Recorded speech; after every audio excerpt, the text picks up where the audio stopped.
বন্ধুরা, বছর শেষ হওয়ার আগেই দেশজুড়ে কৃষকদের জন্য সুখবর আসতে চলেছে। হ্যাঁ বন্ধুরা, পিএম কিষাণ প্রকল্পের ১৯ নম্বর কিস্তির টাকা দেওয়ার ডেট ঘোষণা করা হয়ে গেছে এবং সেই সঙ্গে সরকারের তরফ থেকে নতুন নতুন কিছু নিয়ম বা শর্ত এনেছে, যেগুলো না মানলে আপনার অ্যাকাউন্টে আর টাকা ঢুকবে না।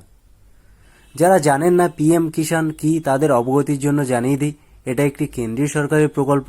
এখানে দেশজুড়ে সমস্ত কৃষকদের বছরে ৬,০০০ টাকা ৩টি কিস্তির মাধ্যমে দেওয়া হয়ে থাকে।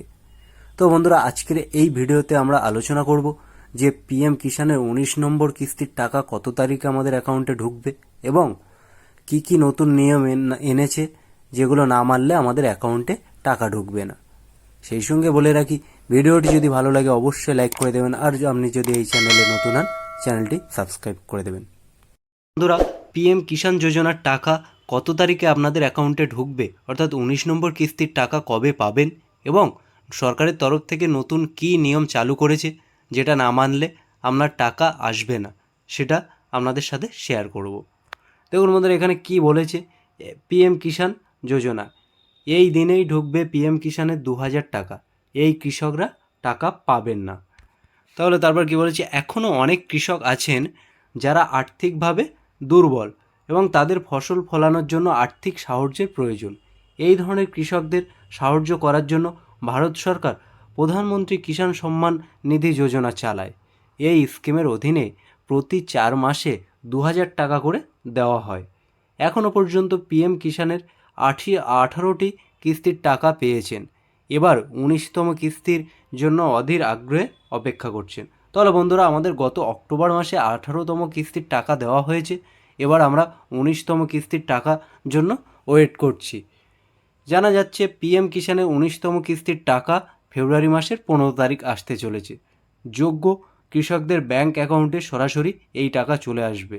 তবে অনেক কৃষক আছেন যাদের কিস্তি আটকে যেতে পারে। তবে আসুন জেনে নেওয়া যাক এই কৃষক কারা হতে পারে। তাহলে বন্ধুরা, এখানে অনেক যোগ্য কৃষক আছে যাদের ১৫ তারিখের পর থেকে বা ১৫ তারিখের মধ্যে তাদের টাকা ঢুকবে, কিন্তু অযোগ্য মানে সরকারের তরফ থেকে যে নতুন নিয়ম প্রকাশ করেছে সেই নিয়মে কজন যোগ্য কজন অযোগ্য সেটা এখানে প্রকাশ করা হয়েছে। প্রকৃতপক্ষে কিস্তির সুবিধা পেতে গেলে কৃষকদের কেওয়াইসি করা বাধ্যতামূলক। যে কৃষকরা এই কাজটি করেননি তারা কিস্তির সুবিধা থেকে বঞ্চিত হন। তবে কেওয়াইসি ছাড়াও আরও অনেক কাজ রয়েছে যা না করলে আপনি কিস্তির সুবিধা থেকে বঞ্চিত হতে পারেন। তাহলে বন্ধুরা, কেওয়াইসি করাটা বাধ্যতামূলক, এটাও একটা শর্ত নতুন। তাছাড়া কি বলেছে, প্রথম কাজটি কি, পিএম কিষাণ যোজনার সঙ্গে যুক্ত একজন কৃষকের ব্যাংক অ্যাকাউন্টের নামের বানান এবং আধার কার্ডে দেওয়া নামের বানান আলাদা বা দুটি নামের মধ্যে কিছুটা পার্থক্য থাকলে টাকা আসবে না। অর্থাৎ বন্ধুরা, আপনাদের ব্যাংক অ্যাকাউন্টে যে নামের বানান আছে এবং আধার কার্ডের যে নামের বানান আছে, এই দুটো যদি একই না হয়, অর্থাৎ দুটো যদি আলাদা হয়, সেক্ষেত্রে আপনারা টাকা পাবেন না। এমতো অবস্থায় ওই কৃষকের কিস্তি হস্তান্তরের সমস্যা হতে পারে। অতএব আপনাকে উভয় স্থানে একই নাম রয়েছে এটা নিশ্চিত করতে হবে যাতে আপনি কিস্তির টাকা পেতে পারেন। দ্বিতীয় কাজ কি বলেছে, পিএম কিষাণ যোজনার সঙ্গে সম্পর্কিত সেই সমস্ত সুবিধাভোগীদের কিস্তিও আটকে যেতে পারে যাদের আধার নম্বর ভুল, ব্যাংক অ্যাকাউন্ট নম্বর বা আইএফএসসি কোড ভুল, লিঙ্গ সঠিকভাবে পূরণ করা হয়নি। অতএব আপনার এই কাজগুলি সঠিকভাবে করা উচিত, অন্যথায় আপনি ১৯তম কিস্তির সুবিধা থেকে বঞ্চিত হতে পারেন। তাহলে বন্ধুরা, এখানে তিনটি জিনিস পরপর বলা হয়েছে। কেওয়াইসি করাতে হবে, তারপরে বলা হয়েছে আপনার আধার কার্ড এবং ব্যাংকের অ্যাকাউন্টের নামের বানান একই হতে হবে, এবং তারপরেরটা বলা হয়েছে আধার নম্বর, ব্যাংক অ্যাকাউন্ট নম্বর বা এফএসসি নম্বর, এবং আপনার ফর্ম ফিল আপ করার সময় লিঙ্গ পুরুষ না মহিলা এইটা ঠিকঠাকভাবে যদি থাকে তাহলে আপনার অ্যাকাউন্টে টাকা ঢুকে যাবে। তারপরে দেখুন বন্ধু, এখানে কি বলেছে, প্রকল্পের অধীনে 4 মাস অন্তর টাকা দেওয়া হয়। 18তম কিস্তির টাকা অক্টোবর মাসে দেওয়া হয়েছিল, তাই পরবর্তী কিস্তি 4 মাসের সময় ফেব্রুয়ারিতে শেষ হচ্ছে।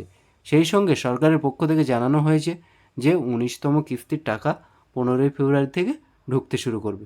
তাহলে বন্ধুরা, আপনারা 19তম কিস্তির টাকা 15ই ফেব্রুয়ারির মধ্যে বা 15 ফেব্রুয়ারির পরে আপনারা পেয়ে যাবেন। এই ছিল আজকের আপডেট। দেখা হচ্ছে পরের ভিডিওতে। ভালো থাকবেন, সুস্থ থাকবেন, ভিডিওটি যদি ভালো লাগে অবশ্যই লাইক করে দেবেন, আর আপনি যদি এই চ্যানেলে নতুন হন চ্যানেলটি সাবস্ক্রাইব করে দিয়ে পাশে থাকবেন। ধন্যবাদ।